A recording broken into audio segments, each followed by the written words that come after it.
As authors, we fall into the I know better category more times than we would ever want to admit. And today, I'm going to share one of those situations I fell victim to, and perhaps you have too.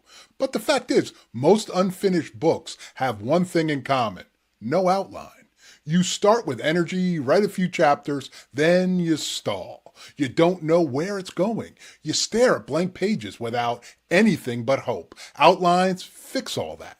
But if you're like me and you think outlines are going to box you in, I'm going to share how to do it without killing your creativity. I spent 2 decades helping businesses grow by starting with the right plan. Before writing a single ad or launching a campaign, I'd map out where we were going so nothing got wasted. Nothing was useless. Now I'm bringing that same mindset to self-publishing because the best ideas still fall flat when the plan is missing. And outlining your book is how you stop spinning your wheels and start making real progress. Outlining doesn't mean you're writing a textbook. It's a guide, not a cage. The point isn't to predict every twist. It's to stay focused when the energy fades. If you're a fiction writer, think a story arc: your beginning, your middle, and your end. If you're writing nonfiction, think problem, solution, and the outcome. Simple structure keeps you moving. Here's the fastest way to outline. Write 1 sentence per chapter. What's the main thing that's happening? What's the takeaway? What moves the story or argument forward? If you can't do that, your idea isn't clear enough yet in your mind. If you can, congratulations, you're on the path. You can expand later, but start real lean. Don't try to outline every word. Instead, drop in anchor points, key moments, turning points, transitions, emotional beats.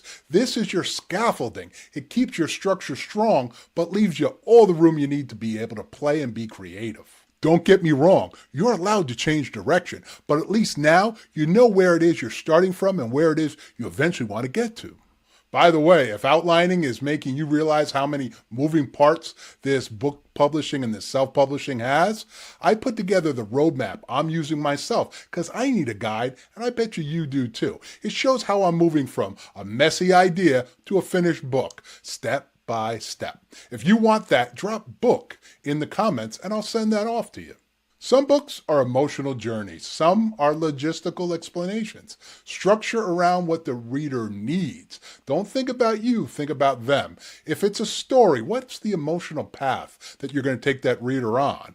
If it's a guide, what transformation are you going to promise and deliver for that reader? Match your outline to the type of experience you're trying to create. Don't mix logic with emotion too loosely. Readers will then feel disconnected from what it is you're trying to accomplish. Your outline, it's not sacred. You'll get better ideas, and that's a good thing. The outline isn't there to limit you. It's there to give you something to come back to when you're stuck, so you don't get set adrift. If a better scene shows up, you know what? Use it. If a chapter flops, get rid of it. Structure is helpful, but flexibility is what keeps your momentum and keeps your story and your idea moving forward. Let's talk about some common mistakes that typically trip up some writers. Over-planning every scene so writing feels robotic is a huge mistake to make. Under-planning and getting lost mid-drift leads you to a point where your story is not going to be something that the reader will resonate with. Outlining for word count instead of substance is a huge mistake, and it just creates something that's like a 3rd grade writing project. Skipping transitions between chapters makes it not flow. It doesn't keep the reader in it. It makes the reader feel like they're getting dropped in places. Writing a beautiful beginning with no middle or end just shows you haven't fleshed out your idea yet. So if you see these mistakes happening, you know what you got to do is you got to kind of go back and work through each or any of these problems. Good outlines don't guarantee great books, but they give you a map and a way to keep going when you lose your place or if you're not sure what's the best way to get you to the end that you want to get to. If you feel lost 2 chapters in, your outline was too tight. If your story jumps around without clarity, your structure is unclear. If you rewrite the same chapter 5 times, it's because you didn't know where you wanted to go at that point in the story.